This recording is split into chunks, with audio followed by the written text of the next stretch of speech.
Start करें। अच्छा, कल क्या क्या पढ़ा था अपन ने, मैं एक बार बताता हूं। हमने स्टार्ट किया था सर्कल का इक्वेशन क्या होता है। सर्कल का इक्वेशन में हमने अलग अलग फॉर्म पढ़ी थी। पहला पढ़ा जिसका सेंटर 0 0, रेडियस r, क्या इक्वेशन आया, x square plus Y square equals r square. फिर बात करा centre h comma k, radius r, क्या इक्वेशन आया, x minus h whole square plus y minus k whole square equals r square. फिर हमने क्या बात करा कि जब एंड पॉइंट दे रखे हो डायमीटर के, वो अभी अभी बात ही कर ली। फिर उसके बाद हमने क्या बात करा, पैरामेट्रिक कोऑर्डिनेट्स। पैरामेट्रिक कोऑर्डिनेट में भी दो पढ़े, जब सेंटर 0 0 और सेंटर एच कॉमा के हो। सेंटर 0 0 तो पैरामेट्रिक कोऑर्डिनेट क्या था, x equal to r cos theta, y equal to r sine theta. अगर सेंटर इसकी जगह 0 0 की जगह h कॉमा के हुए तो इक्वेशन क्या हुई, h plus r cos theta, y equals k plus r sine theta. कोई कंफ्यूजन इसके अंदर, यहां से अपने पास पैरामेट्रिक कोऑर्डिनेट्स आ गए। इसके बाद में हमने बात करा स्टैंडर्ड इक्वेशन। स्टैंडर्ड इक्वेशन समझ आ गया, x square y square coefficient 1 1, उसके अलावा h का वैल्यू 0, यानी कि x इंटू वाई का कोफिशिएंट 0, खत्म। तो equation x square y square 2gx 2fy plus c बराबर 0, खत्म। यहां से दो चीजें समझ आई। क्या समझ आई, सबसे पहले तो सेंटर, सेंटर के कोऑर्डिनेट क्या होते हैं, minus g comma minus f, और रेडियस क्या होता है, root over g square plus f square minus c, खत्म। कोई कंफ्यूजन इसके अंदर।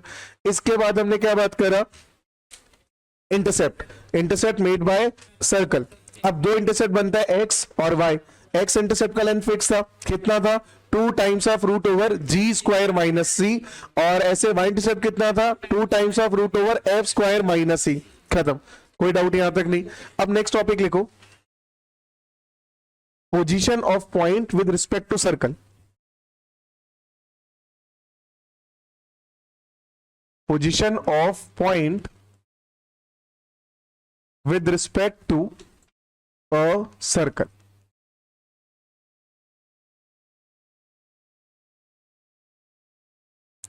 अब पॉइंट का पोजीशन सर्कल के रिस्पेक्ट में निकालना है, क्या पॉसिबिलिटी है।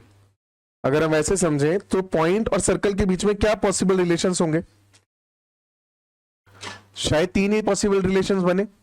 3 पॉसिबल रिलेशंस कौन से, कि सर या तो जो पॉइंट होगा वो बाहर लाया करेगा सर्कल के, ठीक बात, या हो सकता है सर्कल की सरकमफरेंस पे आ जाए, या हो सकता है सर्कल के अंदर आ जाए। तो ऐसे करके 3 पॉसिबिलिटी हमको समझ आती है कि जो पॉइंट होगा वो सर्कल के रिस्पेक्ट में बाहर, अंदर या सरकमफरेंस के ऊपर आता है। बात समझ आ गया, कोई दिक्कत इसके अंदर नहीं। कैसे चेक करें कि क्या कंडीशन जा रही है, इसकी इक्वेशन हमें क्या क्या दे रखा होगा।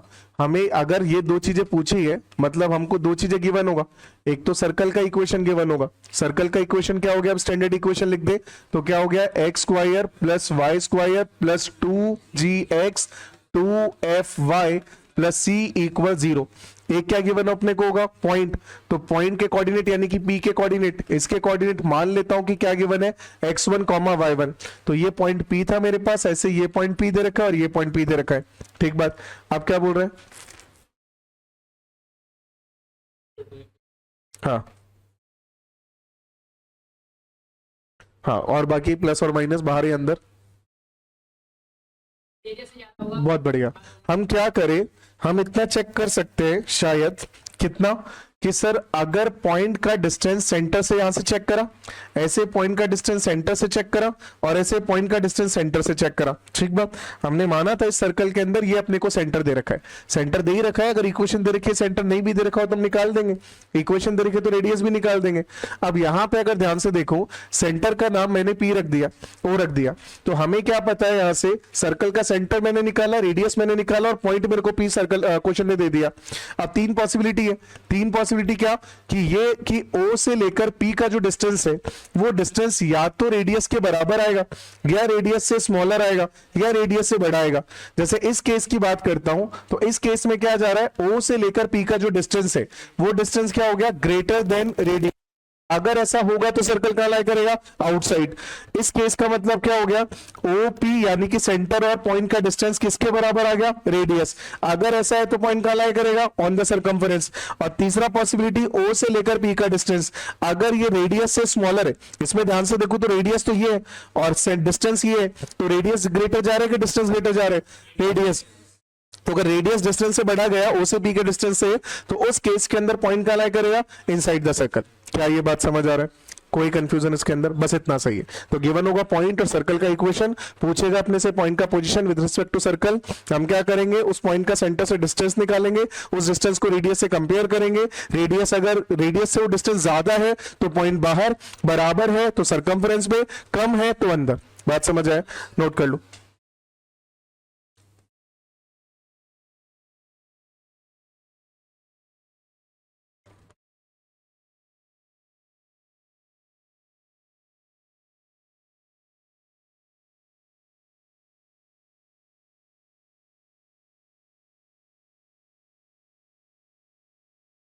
चलिए नोट करिए,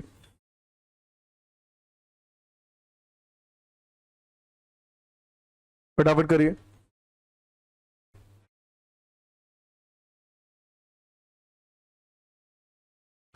लाइन एंड सर्कल, सर्कल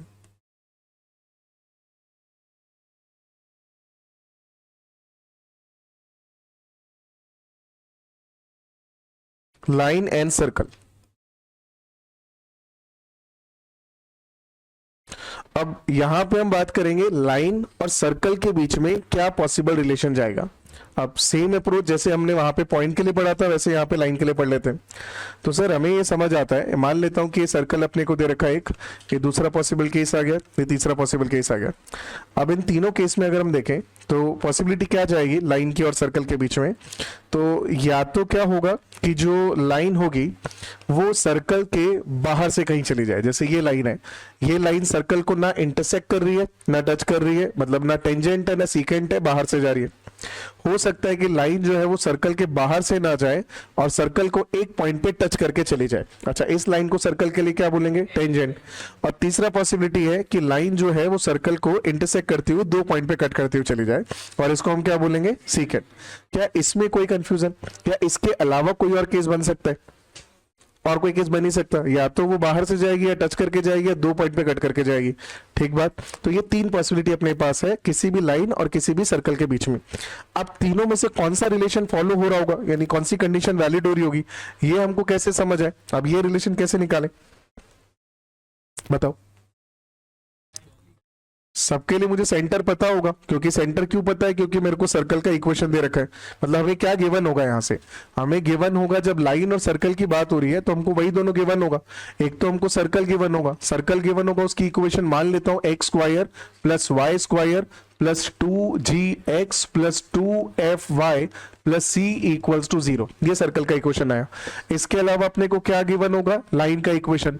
तो मान लेते हैं कि लाइन का इक्वेशन अपने को गिवन है कुछ ax प्लस बी वाई। अच्छा, ऐसा नहीं करते, यहां से एक काम करते हैं, सी ऑलरेडी है तो कुछ और मान लेते हैं, एल एक्स मान लेता हूं, l x plus m y plus n equals 0। ये लाइन का इक्वेशन है। अब लाइन और सर्कल का इक्वेशन गिवन है तो मेरे को ये चीजें पता है। अब कैसे करें, परफेक्ट। हम क्या कर सकते हैं, यहां से हम सर्कल से, समझना, हम यहां पे सर्कल के सेंटर से लाइन पर परपेंडिकुलर ड्रॉ करें। अच्छा, तो ऐसा तो कर सकते हैं। अब ये जो परपेंडिकुलर हमने ड्रॉ करा है इसको ऑब्जर्व करो, या इसका वैल्यू p मान लेता हूं। यहां पे काम करता हूं, लाइन को थोड़ा सा और डिस्टेंस पे रख देता हूं और क्लियरली समझ आएगा कि हमने इसको यहां पर कहीं रखा है, और हम ऐसे ही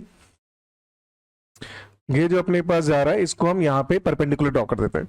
तो मैंने कहा ये अपने पास परपेंडिकुलर जा रहा है। अब ये अगर परपेंडिकुलर जा रहे हैं, इसका मतलब समझना कि ये जो सेंटर से लेकर लाइन के बीच का डिस्टेंस होगा, ये जो डिस्टेंस होगा इसको हम रेडियस से कंपेयर कर दें। रेडियस से कंपेयर करने पर तीन पॉसिबिलिटी आएगी। जैसे इस पॉइंट का नाम ए है, इसका पॉइंट का नाम हम कुछ रख देते हैं, इस पॉइंट को हम पी बोल देते हैं। सबसे पहले हम ओ परपेंडिकुलर डिस्टेंस निकालते हैं ओ और लाइन के बीच में, मैं लिख देता हूं। तो हम लोग सबसे पहले perpendicular distance between line and P, और इसको हम लोग क्या, या लाइन एंड सेंटर। तो सेंटर और लाइन के बीच का जो परपेंडिकुलर डिस्टेंस है वो किसके बराबर है, वो ओपी है, और इसको मैं कुछ मान लेता हूं उसको लैम्डा बोल दिया, ऐसा ही आया। तो अब अपने पास तीन केसेस बनेंगे। तीन केसेस क्या बनेंगे कि या तो लैम्डा का वैल्यू रेडियस के बराबर होगा, या लैम्डा का वैल्यू रेडियस से ग्रेटर आएगा, या लैम्डा का वैल्यू रेडियस से स्मॉलर आएगा, यही जाएगा। अब लैम्डा का वैल्यू रेडियस से ग्रेटर आना, इस केस के अंदर लैम्डा का वैल्यू ग्रेटर जा रहा है, इसका मतलब इस केस के अंदर लाइन कहां से जा रही है, बाहर से। अगर लैम्डा का वैल्यू रेडियस के बराबर आ गया, इस केस में ध्यान से देखो तो यही तो लैम्डा है और यही रेडियस है, तो दोनों बराबर आ गए तो लाइन क्या होगी, टेंजेंट। और इस केस में बात करूं तो ये तो अपने पास हो गया लैम्डा, और रेडियस की बात करूं तो रेडियस ये जा रही है, तो दोनों में से ग्रेटर कौन है, रेडियस। तो जब रेडियस लैम्डा से बड़ी है इसका मतलब लाइन क्या हो जाएगी, सेकंड। कोई कंफ्यूजन इसके अंदर, बस इतना सा जा रहा है, नोट कर लो सारा।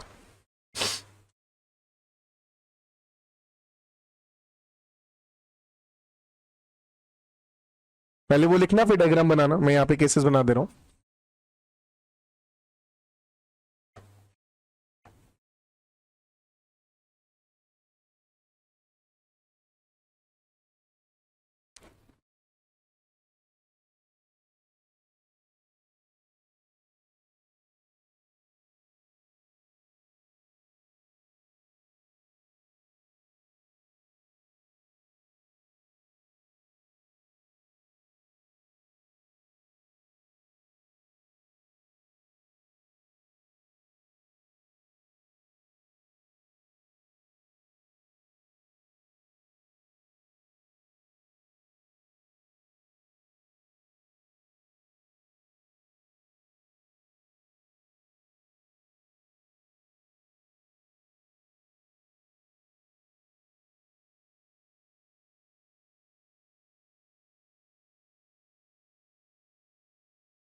नोट करिएगा।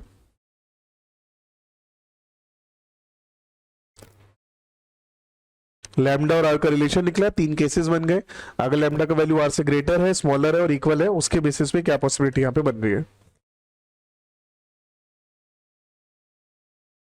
सेम टॉपिक जो हमने पढ़ा, जैसे अभी हमने पढ़ा पॉइंट और सर्कल, फिर हमने बात करा लाइन और सर्कल, ये सेम हम लोग पैराबोला, एलिप्स और हाइपरबोला सब में पढ़ेंगे।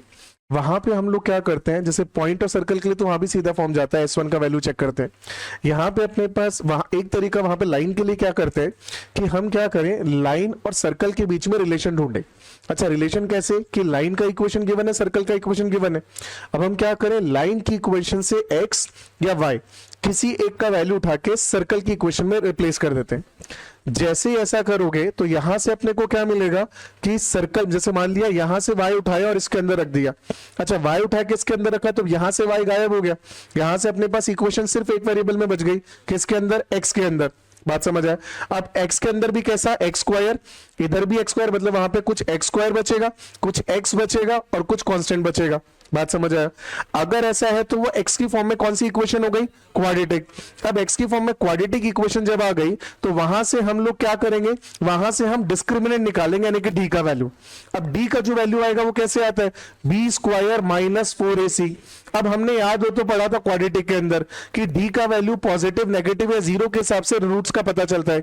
अब इस केस की अगर बात करता हूं तो इस केस के अंदर नंबर ऑफ रूट्स कितने जाएंगे, जीरो।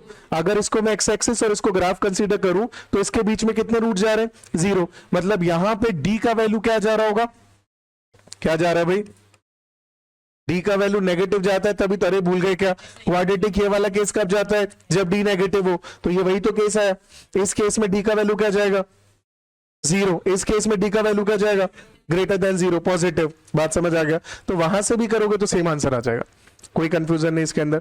ऑल्दो उसकी जरूरत नहीं पड़ती, वो इससे कंपैरेटिवली ज्यादा टाइम टेकिंग है। तो हमारे पास सीधा ही है कि हमने पॉइंट और लाइन के बीच का परपेंडिकुलर डिस्टेंस निकाला, वो डिस्टेंस निकालना हमको सबको ध्यान है, ध्यान है। पॉइंट और लाइन के बीच का डिस्टेंस कैसे निकालते हैं, माना लाइन दे रखी है ax plus by plus c equal 0, point दे रखा है x1, y1। पॉइंट और लाइन के बीच का डिस्टेंस कैसे कैलकुलेट करते हैं,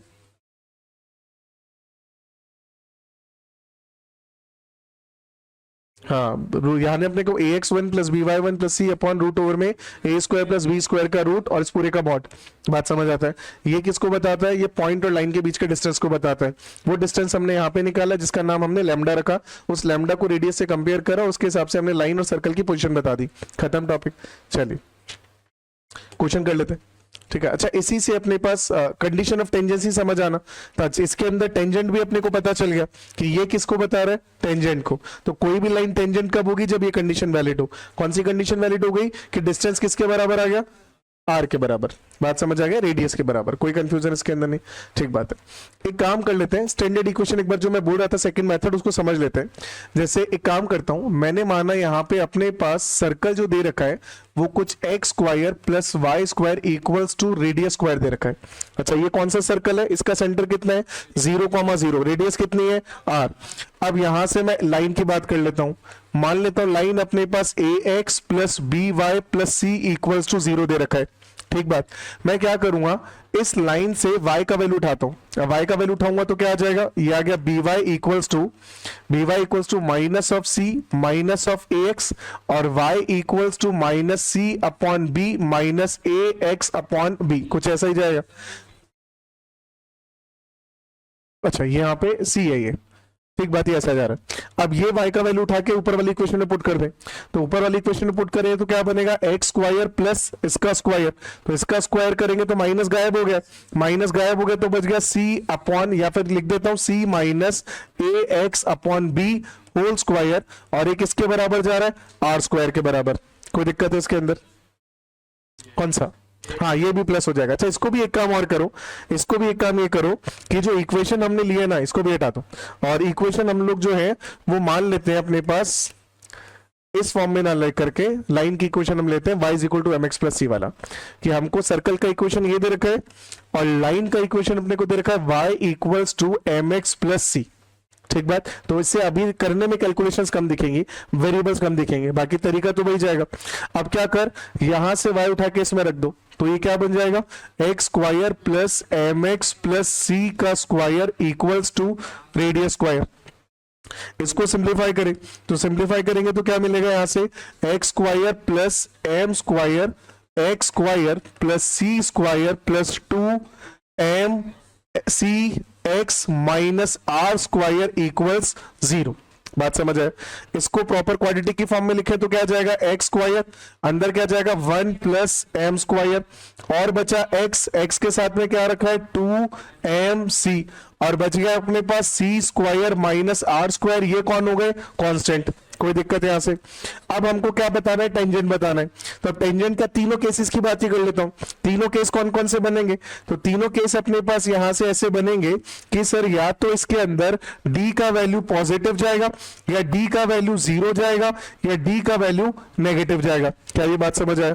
अब d का वैल्यू क्या होगा वो निकाल लेते हैं। तो d फाइंड करें, d कितना था b square minus 4ac, b का वैल्यू कितना है यहां से 2mc square minus 4a, a का वैल्यू कितना है 1 प्लस एम स्क्वायर, c का वैल्यू कितना है सी स्क्वायर माइनस आर स्क्वायर, यही तो डी का वैल्यू जाएगा।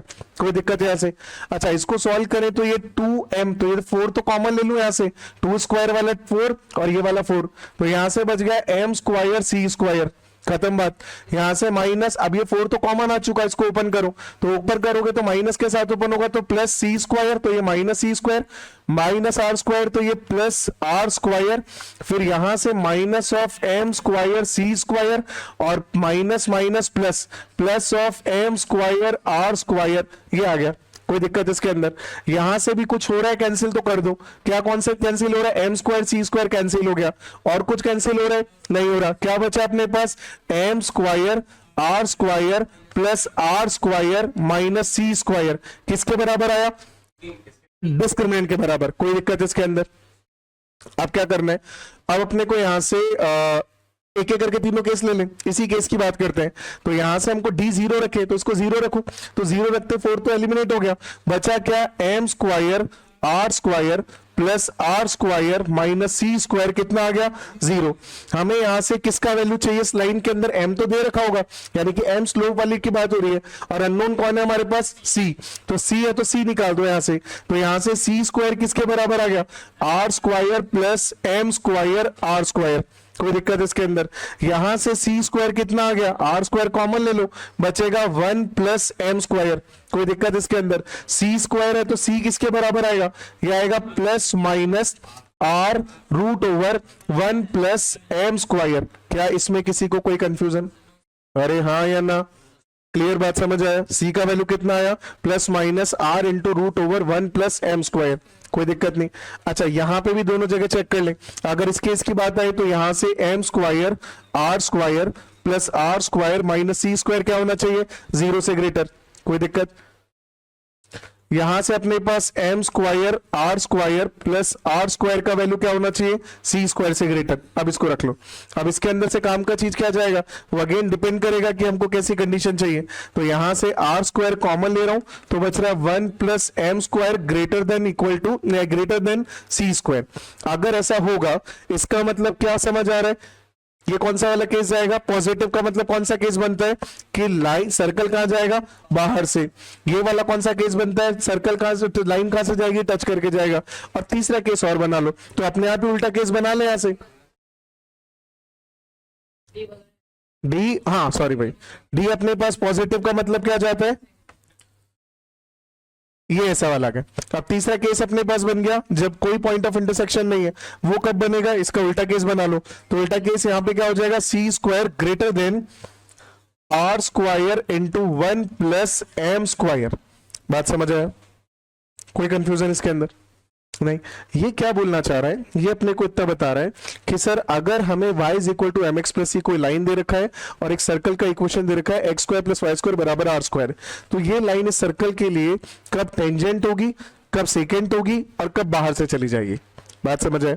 अब ये जो हमने याद रखा है, ये रिलेशन है, ये रिलेशन ना दिक्कत क्या है कि सिर्फ अभी काम आएगा। अभी काम आएगा कब? जब मेरे पास स्टैंडर्ड सर्कल दे रखा है यानी कि सेंटर 0,0 दे रखा है। अगर इसको शिफ्ट कर दोगे तो ये रिजल्ट थोड़ी आ रहा होगा, तो रिजल्ट बदल जाएगा। और बदला हुआ रिजल्ट कैसे आएगा? ये सारी प्रोसेस हमको दोबारा करनी पड़ेगी। तो इसका कोई डायरेक्ट मेथड नहीं है कि हमने सीधा सीधा याद करा और हमारा काम चल गया। बात समझ आया? कोई कंफ्यूजन इसके अंदर? लिख लेते हैं इसको एक बार, नोट करो फिर मैं स्टेटमेंट लिखवाता हूं। प्लस और माइनस दो क्यों आ रहा है? यहाँ पे प्लस भी आ रहा है माइनस भी आ रहा है, ये क्यों आ रहा है? हाँ मतलब क्यों? ऐसा होगा क्या कि एक ही लाइन की बात हो रही है? नोट बना के लिखो इसमें अंदर,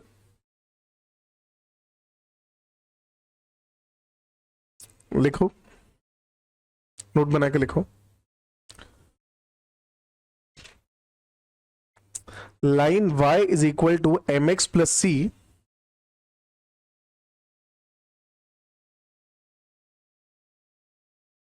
will be tangent,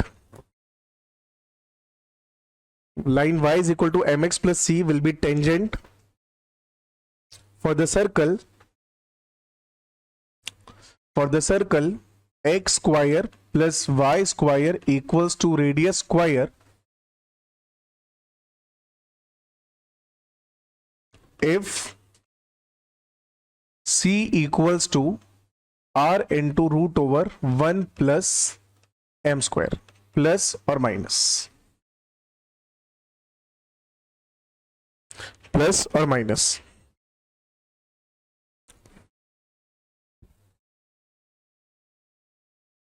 ठीक है, रीजन समझना। अगर अपने को यहां पे कोई एक लाइन का स्लोप दे दिया, जैसे मान लिया हम एक सर्कल की बात कर रहे हैं और हमें बोला कि एम स्लोप का एक लाइन बनाओ जो इस पे टेंजेंट हो, तो एम स्लोप वाली कितनी लाइंस होगी जिस पे टेंजेंट आएगी? एक तो ये आ गया, और सेम एम स्लोप का एक और टेंजेंट कौन सा बनेगा? ये वाला। यानी कि ये दोनों पैरेलल लाइंस जो है वो इस गिवन सर्कल के लिए क्या होगा? टेंजेंट। तो इसका स्लोप m है तो इसका स्लोप भी क्या होगा? m। दोनों में चेंज किसका आया? c का। अगर c में एक बार प्लस पुट करके करोगे तो माना ये आया, तो माइनस वाले से ये जा रहा होगा। इसका मतलब दोनों ही लाइन क्या हो गया? सर्कल के लिए टेंजेंट। बात समझ आ गया? तो सर्कल के लिए टेंजेंट के लिए कंडीशन क्या आ गई यहां से अपने पास? c equals to plus minus r into root over 1 plus M square. कोई कंफ्यूजन? m किस चीज को बता रहा है यहाँ पे? स्लोप को। r किस चीज को बता रहा है? रेडियस को। और c यहाँ पे कौन है? कांस्टेंट। कौन सा कांस्टेंट है? लाइन वाला। ध्यान रखना, ये अपने पास सर्कल का कांस्टेंट नहीं है, लाइन का कांस्टेंट है। और ये स्पेसिफिकली कब की बात हो रही है? जब सर्कल का सेंटर 0,0 दे रखा हो। अगर सर्कल का सेंटर 0,0 दे रखा हो तो ये थोड़ी काम करेगा। तो हमने जैसे ये निकाला था अभी इस सर्कल के लिए, वैसे हमको गिवन सर्कल के लिए सारा प्रोसेस करना पड़ेगा। मतलब वहां से लाइन का जो y is equal to mx है, वहां से y का वैल्यू उठाया हमने, सर्कल की इक्वेशन में रखा, उसको सिंप्लीफाई करके x के फॉर्म में क्वाड्रेटिक बनाई, वहां से d निकाला, d को किसके बराबर रखा? जीरो के। जैसे डी जीरो आएगा तो उसके लिए जो अपने पास कंडीशन बन रही होगी वो किसको बताएगा, वो कंडीशन ऑफ टेंजेंसी को बताएगा, यानी कि वो कंडीशन बताएगा जिसके लिए गिवन लाइन गिवन सर्कल पे क्या हो, टेंजेंट। क्या ये बात समझ आती है, कोई कंफ्यूजन इसके अंदर, एकदम क्लियर, ठीक बात। तो लिखो next, next heading equation of tangent.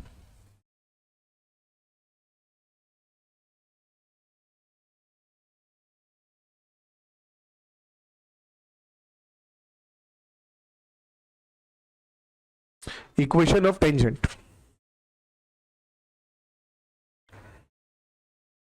Start करें। अपना सर्कल में टेंजेंट के लिए जो कंडीशन है अगेन डिपेंड करेगा अपने पास कैसा वाला सर्कल है। मैं एक बार जनरल सर्कल की बात करता हूँ, या अगर सर्कल की इक्वेशन की टेंजेंट की बात भी करूं तो टेंजेंट के लिए हमको कुछ इंफॉर्मेशन गिवन होगी और उस इंफॉर्मेशन के बेसिस पे हम टेंजेंट का इक्वेशन निकालेंगे। वो कैसे, वो ऐसे है कि मान जैसे ये सर्कल गया, अब मेरे को इसके लिए टेंजेंट निकालनी है, तो टेंजेंट के लिए मेरे को क्या बोलेगा, तीन पॉसिबिलिटी है। या तो ऐसा बोलेगा कि ये कोई पॉइंट है, इस पॉइंट के कोऑर्डिनेट हमारे पास x1, y1 है और इस x1, y1 वाले पॉइंट पर टेंजेंट का इक्वेशन बता दो। तो अब इस पॉइंट से कितनी टेंजेंट बनेगी, एक ही टेंजेंट बनेगी, तो उसका वैल्यू हमको बताना है, उसका इक्वेशन हमको बताना है। तो हमें क्या बोला गया, टेंजेंट का इक्वेशन बोला है किस पर, x1, y1 पर। दूसरा हो सकता है कि हमको बोल दिया जाए कि एक पॉइंट है और इस पॉइंट के कोऑर्डिनेट अपने पास है r cos theta, r sin theta. अब r cos theta, r sin theta पे कितनी टेंजेंट बनेगी, एक। अब उसकी इक्वेशन पूछी है, इसको बोलते हैं पैरामीट्रिक फॉर्म। ये हो गया अपने पास कार्टेशियन फॉर्म, यानी पॉइंट फॉर्म जिसको बोलते हैं equation of tangent if point is given. Point ये वाला, स्लोप ये, एक बार ये वाला, यानी कि क्या बोलते हैं, पैरामीट्रिक फॉर्म में। तीसरा अपने पास जाता है स्लोप फॉर्म। अब अपने को क्या बोलेगा कि हमारे पास सर्कल दे रखा है और इस सर्कल के अंदर एम स्लोप वाली टेंजेंट की इक्वेशन बता दो। तो अब इसमें पॉइंट ही नहीं दिया, इसमें स्लोप दे दिया। अब स्लोप दिया तो उस एम स्लोप से अगर ये बन रहा है तो ये भी बनेगा, तो ऐसे करके दो इक्वेशन हम निकालेंगे। तो कुल मिला के हमसे क्या गिवन होगा, हमें सर्कल का इक्वेशन गिवन होगा और उसके अलावा हमको या तो कार्टेशियन फॉर्म में पॉइंट गिवन होगा या पैरामीट्रिक फॉर्म में पॉइंट गिवन होगा या पॉइंट लाइन का स्लोप गिवन होगा, और उससे हमको क्या पूछा हुआ होगा, इक्वेशन ऑफ टेंजेंट। क्या ये बात समझ आता है, कोई दिक्कत है इसके अंदर, कैसे निकालें अभी। जैसे मान लेता हूं, अब एक एक करके फॉर्म की बात करते हैं। तो सबसे पहले मैं बात करता हूं इक्वेशन ऑफ टेंजेंट, और कौन से फॉर्म की बात कर रहा हूं, पॉइंट फॉर्म। सबसे पहले हम लोग बात करते हैं पॉइंट फॉर्म। बताओ भाई,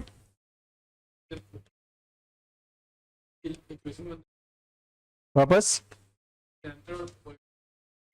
हाँ हाँ,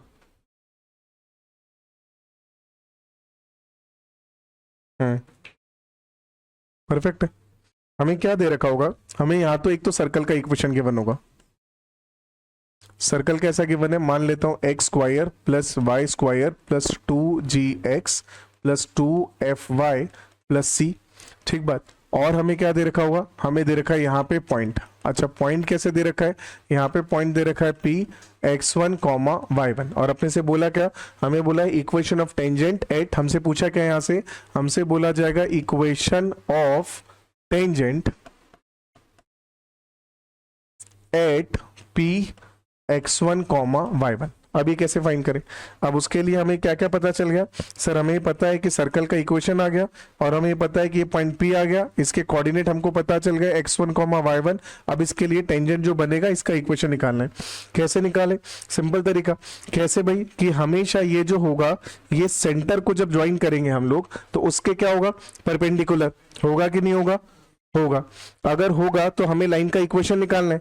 अच्छा, इस लाइन की इक्वेशन के लिए हमको दो चीजें चाहिए होती है, क्या क्या, एक पॉइंट और एक स्लोप। अरे बोलो, लाइन की इक्वेशन के लिए क्या क्या चाहिए, पॉइंट और स्लोप। पॉइंट हमारे पास है क्या, क्या है पॉइंट के कोऑर्डिनेट x1, y1। अब क्या निकालना है, स्लोप। अब स्लोप कैसे निकाले, इसका स्लोप निकालना है ना हमको, तो कैसे निकाले, इसका, तो स्लोप नहीं निकालेगा तो इसकी इक्वेशन कैसे निकालेगा।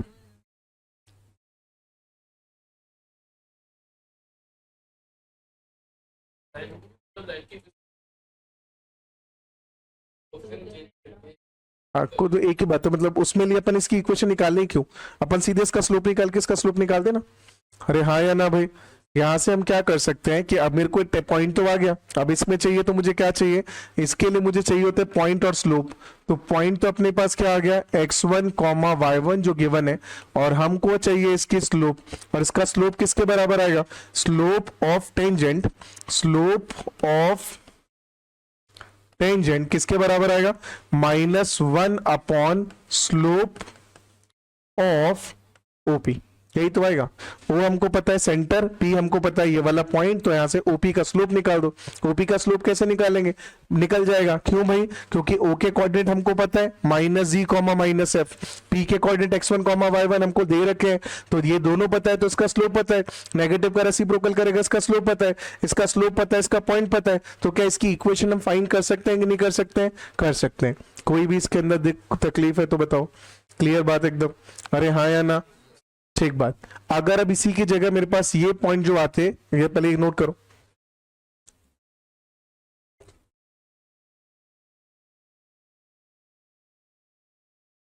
क्या होता है समझना। जैसे हम ना अभी सर्कल में, पैराबोला में, हाइपरबोला में, एलिप्स में, सब में टेंजेंट की इक्वेशन का एक स्टैंडर्ड अप्रोच पढ़ते हैं। वो अप्रोच क्या जाता है एक बार वो समझ लेते हैं, वो सब पे एप्लीकेबल है।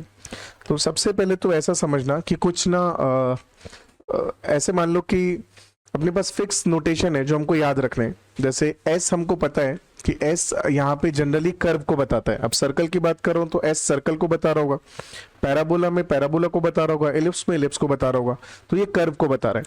अब यहाँ पे अपने पास इस केस के लिए एक्स स्क्वायर, या फिर मैं ऐसे बोलता हूँ जनरली बात कर देता हूँ मैं, तो जनरल अगर है तो ये एस अपने को सेकेंड डिग्री कर्व यानी कि A X square plus B Y square plus 2hxy plus 2gx plus 2fy plus c equals to 0, ये किसको बता रहा है, ये एस आ रहा है। एस किस चीज को बताता है, सेकंड डिग्री कर्व को।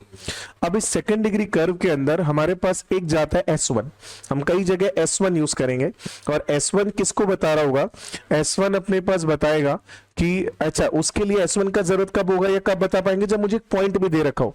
जैसे हमें एक तो सर्कल दे दिया और हमें एक पॉइंट दे दिया P, मान लेते हैं P के कोऑर्डिनेट हमें x1, y1 करके गिवन है, ये दोनों चीजें गिवन है। अब ये दोनों चीजें गिवन है तो इन दोनों को यूज करके सबसे पहले तो हम एक S1 निकालते हैं। S1 कैसा आएगा, S1 सिंपल सा, पूरी इक्वेशन में जहां भी x लिखा हुआ है उसको आप x1 और जहां भी y लिखा हुआ है उसको आप y1 से रिप्लेस करो। x को x1, y को y1, ऐसा रिप्लेस करने से जो नया रिजल्ट मिलेगा उसका रिजल्ट का को हमने किससे डिनोट करा, S1 से। यानी कि यहां से हमें समझ आया कि S1 किसके बराबर आया, ये अपने पास आ गया a x1 square plus b y1 square plus 2h(x1) into y1 plus 2g x1 plus 2f(y1) plus c equals, नहीं c बस इतना, अभी इक्वल 0 नहीं, ये आ गया। अब इसको ध्यान से देखो तो ये जो S1 का रिजल्ट है ये किसी इक्वेशन को बता रहा है या नंबर को बता रहा है, ध्यान से देखो, ये नंबर आएगा, कारण कि इस इक्वेशन के अंदर वेरिएबल कौन कौन थे, एक्स और वाई। ए बी सी और एफ जी एच की तो वैल्यू होती है कोई ना कोई, तो वो वेरी करेगा कर्व टू कर्व। यहां पे ध्यान से देखो तो या तो सब कुछ a b c f g h x1 और y1 बस इसी फॉर्म में लिखा हुआ है। अब x1 y1 भी फिक्स पॉइंट है और बाकी a b c f g h भी फिक्स नंबर्स है, तो इन सबकी कैलकुलेशन से मेरे पास जो रिजल्ट आएगा वो न्यूमेरिकल वैल्यू आएगी कि इक्वेशन आएगी, न्यूमेरिकल वैल्यू। बात समझ आ गया, और जो भी वो न्यूमेरिकल वैल्यू आ रही है वो किसके बराबर आ रही है, S1, या तो पॉजिटिव आएगी या नेगेटिव आएगी या 0 आएगी। बात समझ आ गया। ऐसे ही हम लोग ना यहाँ पे दूसरा चीज यूज करते हैं जिसको हम बोलते हैं टी। टी जो है ये भी एक रिप्रेजेंट होता है। अब टी क्या करता है, टी बेसिकली हम क्या करते हैं, इस इक्वेशन को मतलब होमोजेनाइज करने का एक तरीका होता है, लेकिन कंप्लीट नहीं होता क्योंकि सी को छोड़ देते हैं। मतलब टी के अंदर हमको क्या करना पड़ता है समझना, टी हमारी सेकेंड डिग्री कर्व को फर्स्ट डिग्री कर्व यानी कि लीनियर इक्वेशन में कन्वर्ट करने के काम आता है। वापस टी हमारी सेकंड डिग्री कर्व को फर्स्ट डिग्री की इक्वेशन के अंदर कन्वर्ट करने के काम आता है। क्या करते हैं, इसमें भी रिप्लेसमेंट्स होते हैं। अब वेरिएबल कौन कौन है हमारे पास, ऊपर एक्स स्क्वायर है, वाई स्क्वायर है, एक्स इंटू वाई है, एक एक्स है, एक वाई है, यही तो आ रहा है। तो इसमें x अलग होगा, x स्क्वायर अलग होगा, x इंटू वाई अलग होगा, y अलग होगा, y स्क्वायर अलग होगा, सब अलग अलग मान लिया हमने। अब इसके कुछ चेंजेस आएंगे। चेंजेस कैसे जाएंगे? चेंजेस ऐसे आएंगे सर कि यहाँ पे जहां भी x स्क्वायर लिखा हुआ है उसको हम लिख देंगे x into x1 x square की जगह, y स्क्वायर की जगह लिख देंगे y into y1, x into y की जगह लिखा जाता है x into y1 plus y into x1 divide by 2। x की जगह लिखा जाता है अपने पास x plus x1 upon 2, y की जगह लिखा जाता है y प्लस y1 अपॉन 2। ये सारे चेंजेस होंगे और ये चेंजेस हमको एज इट इज याद होने चाहिए क्योंकि ये कई जगह यूज आएगा। तो जैसे ही t दिखे मतलब हमने क्या कर रहे हैं, एस वाला जो इक्वेशन था, जो ओरिजिनल सेकंड डिग्री कर्व था, उसमें एक्स स्क्वायर की जगह x x one, y square की जगह वाई वाई वन, फिर x इंटू वाई की जगह x y one plus y x one by two, x की जगह x plus x one by two, y की जगह y plus y one by two. ये रिप्लेसमेंट्स हो जाएंगे। जैसे रिप्लेसमेंट होंगे तो t किसके बराबर आएगा समझना। तो यहां से t किसके बराबर जाएगा अपने पास, अब t किसके बराबर जाएगा, t जाएगा a एक्स स्क्वायर की जगह क्या हो गया x इंटू एक्स वन, तो ये जाएगा a x x one plus वहां से बी वाई वाई वन, और भी ठीक से लिखता हूं उसको। तो ऐसे रिप्लेसमेंट के बाद में अपने पास जाएगा a और इसकी जगह ये, तो x1 इंटू एक्स, वेरिएबल को अलग कर देता हूं ऐसा करके, ऐसे प्लस अब यहां बी वाई स्क्वायर की जगह ये आ गया, तो ये बन गया b y one into y. अब बच गया अपने पास प्लस 2h एक्स वाई की जगह ये आ जाएगा, एक्स वाई आएगा तो 2 से 2 कैंसिल हो जाएगा, तो वहां से बचेगा क्या, 2 गया h और अंदर क्या बचेगा x y one plus y x one, इसका बाई टू से कैंसिल हो, इंटू 2 से कैंसिल हो चुका, प्लस अपने पास 2gx, अब ये 2gx करेंगे तो 2 से 2 कैंसिल हो जाएगा, तो बचेगा क्या अपने पास g और x प्लस एक्स वन, ऐसे ही f के साथ बचेगा y प्लस वाई वन और बच गया c इक्वल्स टू 0। अब ध्यान से देखो, जैसे इसको ब्रैकेट ओपन करोगे तो आपको सिर्फ x y और कांस्टेंट बचेगा, बाकी कुछ भी नहीं दिखेगा। मतलब ये जो इक्वेशन अपने पास आ गई, ये कौन सी इक्वेशन अपने पास आ गई, लीनियर इक्वेशन। कौन सी इक्वेशन हो गई, लीनियर इक्वेशन। क्या ये बात समझ आई कि नहीं है, कोई दिक्कत है इसके अंदर? ये हमको एज इट इज याद रखने, और याद रखना टफ नहीं जाएगा क्योंकि ये एक बार नहीं आएगा, कई बार काम आएगा। तो कई बार काम आएगा तो सीधे से सब्सटीट्यूशन से s से s1 कैसे बनेगा और s से t कैसे बनेगा। अच्छा ये इक्वेशन बनेगा, अच्छा इक्वल टू 0 भी नहीं,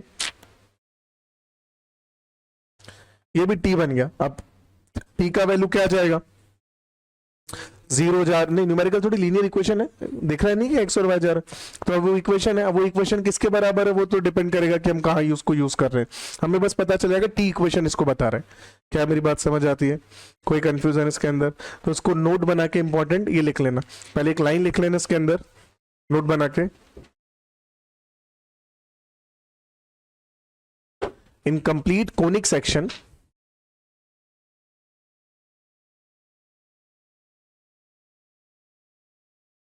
in complete conic section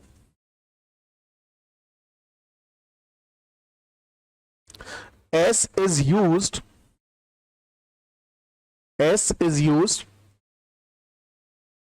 to represent a second degree curve. S is used to represent a second degree curve.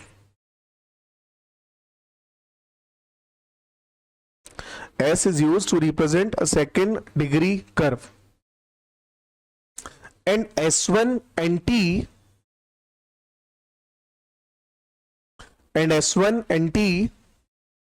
can be obtained, S1 and T can be obtained by following substitutions.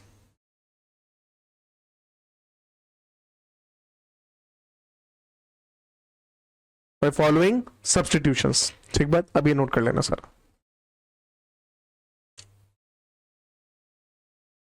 हाँ ये बता रहा है अपने को tangent का equation, और ये टेंजेंट का इक्वेशन कब आया, जब हमारे पास में समझना कैसा भी सर्कल हो, हमने ये कैलकुलेशंस करी और यहाँ पे इसका स्लोप निकाल दिया, स्लोप निकाल दिया, पॉइंट आ गया, पॉइंट स्लोप फॉर्म से इक्वेशन निकल गया, खत्म हो गया सवाल, कुछ भी नहीं करना और इजी सा फॉर्म जा रहा है। अब इसी चीज के अंदर क्या होता है, इसका एक मेथड और जाता है, वो मैं समझा देता हूँ। वो इसलिए बता दे रहा हूँ अलग से क्योंकि वो सब में कॉमन जाएगा। जैसे अगर हम इसके बाद में पढ़ेंगे कि अगर एक पॉइंट दे रखा हो तो पैराबोला पे टेंजेंट कैसे बनाते हैं, पॉइंट एलिप्स पे दे रखा हो तो उस पे टेंजेंट कैसे बनाते हैं, हाइपरबोला पे दे रखा हो तो कैसे बनाते हैं, उन सबके लिए कॉमन फॉर्मूला है और वही फॉर्मूला यहाँ पे लग जाता है। क्या लग जाता है समझना, तो अगर अपने को पॉइंट गिवन है, कोई भी पॉइंट गिवन है, चाहे वो x1 y1 गिवन है, चाहे वो अपने को r cos theta plus r sin theta given है, कैसा भी गिवन है, तो इक्वेशन ऑफ सर्कल, तो उस केस में जाता है equation of tangent at x1 y1 on circle. अब सर्कल का इक्वेशन क्या जाएगा यहाँ पे, x square plus Y square plus 2gx plus 2fy plus 2gx plus 2fy plus c equal 0 is क्या आता है, इज t इक्वल्स टू 0, खत्म, सिंपल। अब सर्कल पे टेंजेंट का इक्वेशन क्या हो गया, t बराबर 0। अब t कैसे आएगा, t हमने पढ़ लिया था, t बराबर 0 मतलब, t बराबर 0 मतलब x x1 plus y y1 plus यहां पे आ जाएगा 2g और इसकी जगह x प्लस x1 अपॉन 2 जो बाद में कैंसिल हो जाएगा, फिर यहां से ऐसे 2f, यहां से y प्लस y1 अपॉन 2 जो यहां से कैंसिल हो जाएगा, प्लस c इक्वल्स टू 0। इसको सॉल्व करोगे तो कैसी इक्वेशन बचेगी, लीनियर, और वो लीनियर इक्वेशन किसको बता रही होगी, टेंजेंट को। कौन से टेंजेंट को बता रही होगी, वो बता रही होगी कि अगर ये मेरे पास सर्कल है और इस सर्कल पे मेरे पास ये पॉइंट है तो इस पॉइंट पे जो टेंजेंट बनेगा इसका इक्वेशन यहां से निकल के आ गया। क्या ये बात समझ आ गया, अब ये कॉमन हो गया, चाहे ये सेंटर 0,0 हो, चाहे सेंटर h,k हो, चाहे कोई भी हो, अगर पॉइंट सर्कल के सरकमफेरेंस पे आता है तो उस पे बनने वाली टेंजेंट की इक्वेशन, क्या इक्वेशन जाती है, t इक्वल्स 0, क्या जाती है, t इक्वल 0। अब ये ना सब पे आ गया, अब इसकी जगह अगर मेरे को पैराबोला की इक्वेशन देगा और पॉइंट देगा और मेरे को बोलेगा पैराबोला की इक्वेशन दे, टेंजेंट की इक्वेशन बता दो, तो आंसर क्या जाएगा, t इक्वल्स टू 0, इलिप्स पे t इक्वल टू 0, हाइपरबोला पे t इक्वल टू 0। तो अब मेरे को उसके लिए अलग अलग याद करने की जरूरत ही नहीं पड़ी, मैंने कॉमन याद करा कि पॉइंट अगर सरकमफेरेंस के ऊपर आता है तो टेंजेंट का इक्वेशन किसके बराबर आ गया, t इक्वल्स 0। t कैसे आता है, बस ये याद रखना है, t कैसे आ रहा है, ये जो रिप्लेसमेंट हमने करे x square y square x y और x इंटू वाई का, वो ध्यान रख लेना बस, कोई कंफ्यूजन इसके अंदर, ये नोट करो। क्या नहीं नहीं, ये अब वो आ गया ना अपने पास, फॉर्मूला ही तो हो गया, मतलब बेसिकली हम जो पॉइंट इक्वेशन ही तो बता रहे हैं, ये तो इक्वेशन बता रहे हैं बेटा, जैसे हमने पहले पढ़ा था वैसे ये दूसरा मेथड हो गया।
कोई दिक्कत आ रहा है इसके अंदर, समझ आ गया पॉइंट।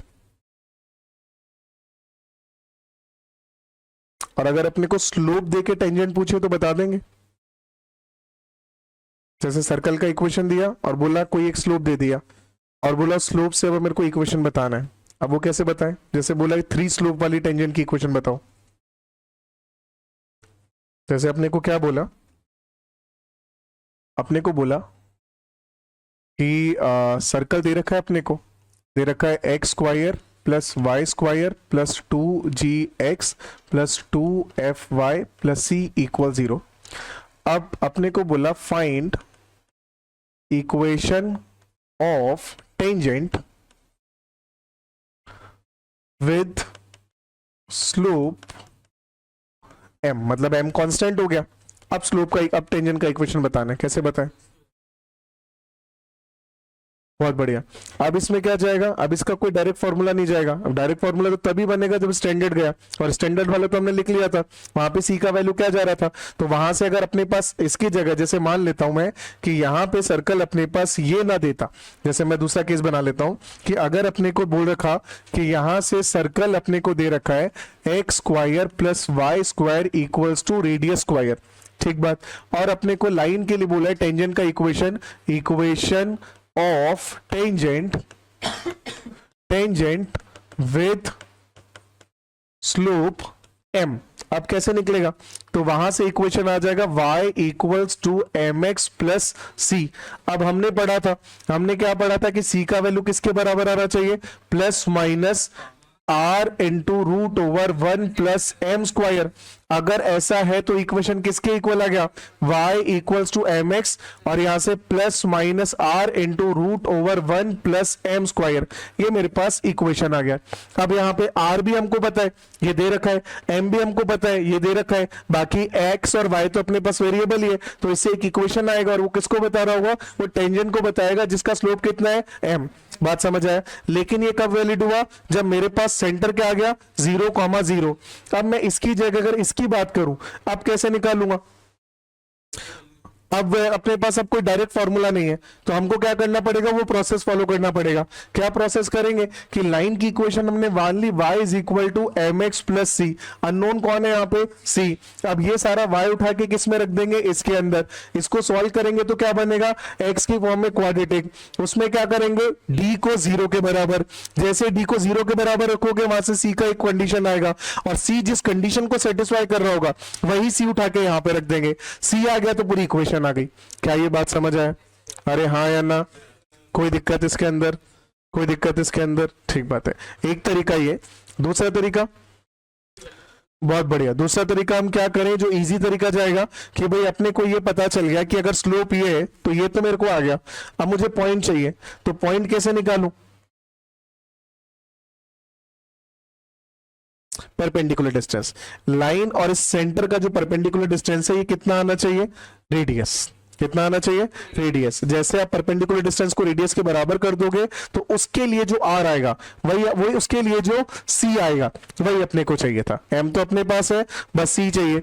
और c कैसे निकलेगा, c ऐसे निकलेगा सर, टेंजेंट और पॉइंट के बीच का जो परपेंडिकुलर डिस्टेंस है वो किसके बराबर आना चाहिए, r के बराबर। क्या इसमें कोई कंफ्यूजन, बात समझ आ गई, कोई दिक्कत तो नहीं है, ठीक बात है। तो फिर एक पॉइंट ये वाला तो नोट कर लेना बस, दूसरा स्लोप फॉर्म डाल के,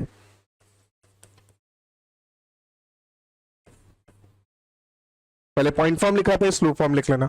अब इसके क्वेश्चंस करा देते हैं दो चार।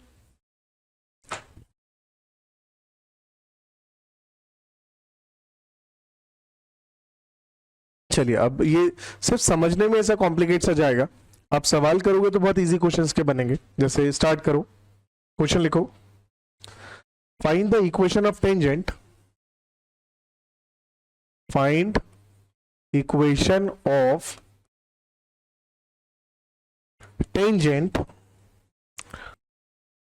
देखो सिंपल सा अप्रोच है, हमें सर्कल का इक्वेशन दे रखा है, हमें पॉइंट दे रखा है, और हमें पूछा है इक्वेशन ऑफ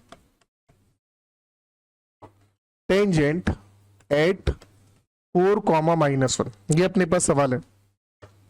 4,-1 पे टेंजेंट का इक्वेशन क्या होता है, तो वो हमको पता है, इक्वल्स किसके वो इक्वल आएगा, t इक्वल्स टू 0। अब t इक्वल्स टू 0 निकाल लेते हैं।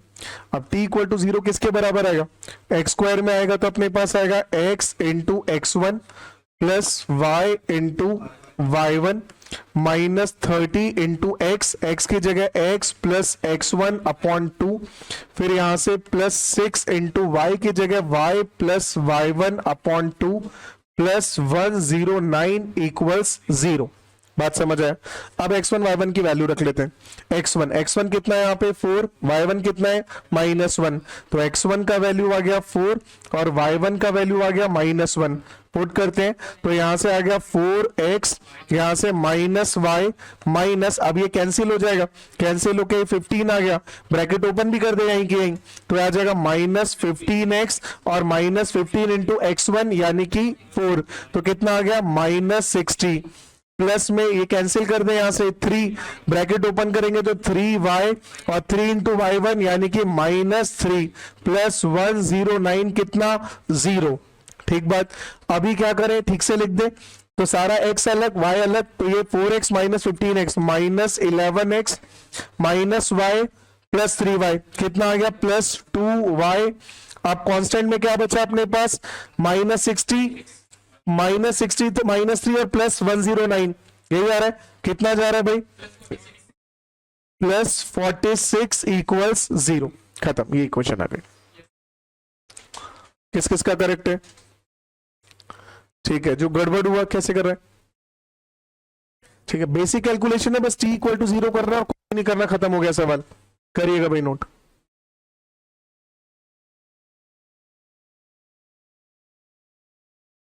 नॉर्मल, एकदम नॉर्मल सा टॉपिक है एकदम। क्या होता है नॉर्मल, किसी को ध्यान है तो पहले बता दो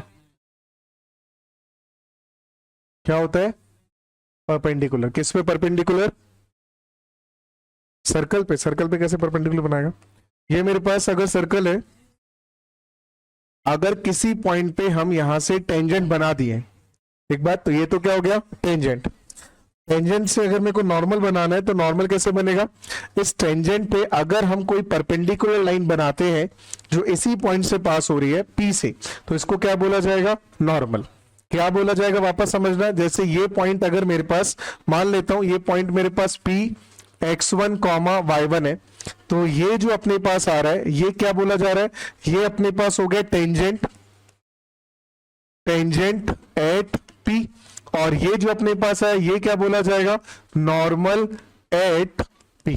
किसी को इसमें दिक्कत? बात समझ, तो नॉर्मल यही जाता है। अब नॉर्मल के लिए भी अलग अलग फॉर्म होती है, पॉइंट फॉर्म, स्लोप फॉर्म, और ऐसे सब में पढ़ेंगे हम लोग। तो जब नॉर्मल की इक्वेशन बोलेगा तो हमें कुछ इंफॉर्मेशन देगा।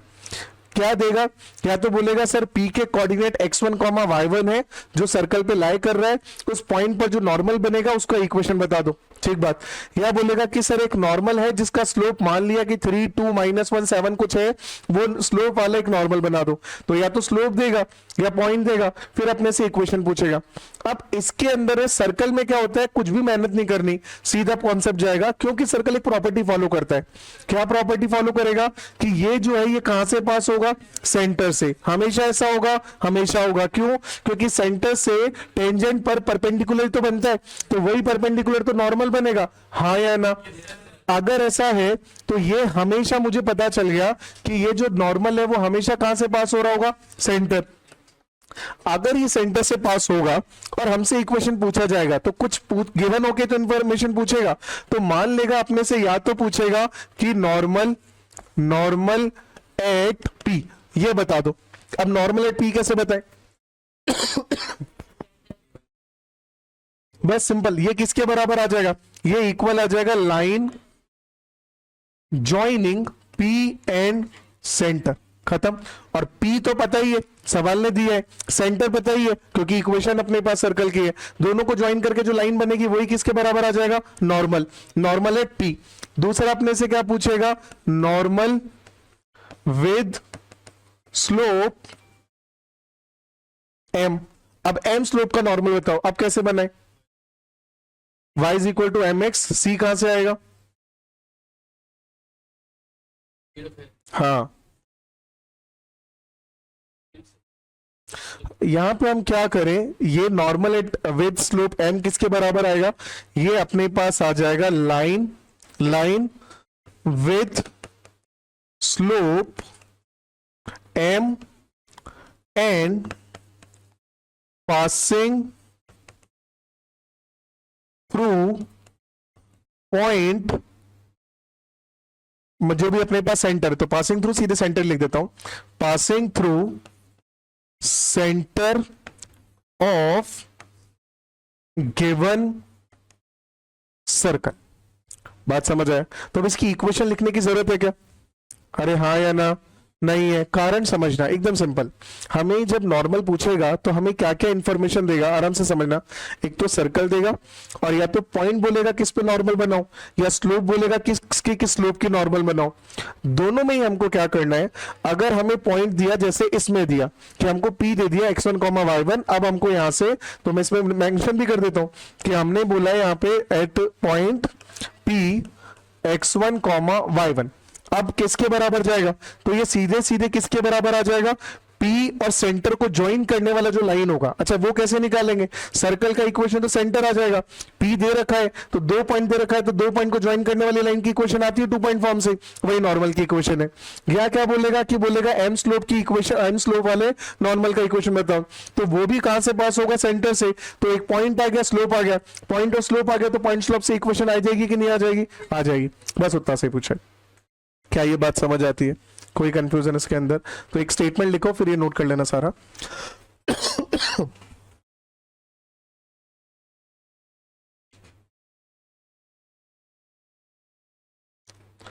Normal at any point P, normal at any point P is the perpendicular line, is the perpendicular line on the tangent at point P, on the tangent at point P.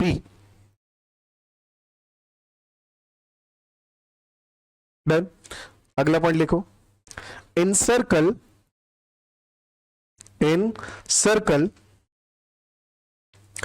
normal always passes through the center of the circle. Normal always passes through the center of the circle. बात समझ आ गया? अब ये जो board पे लिखा है सारा कुछ नोट कर लो। अब कुछ क्वेश्चंस दे रहा हूं जो आपको करके आने कल की क्लास से पहले, मतलब कल क्या, जो भी अगली क्लास है उससे पहले।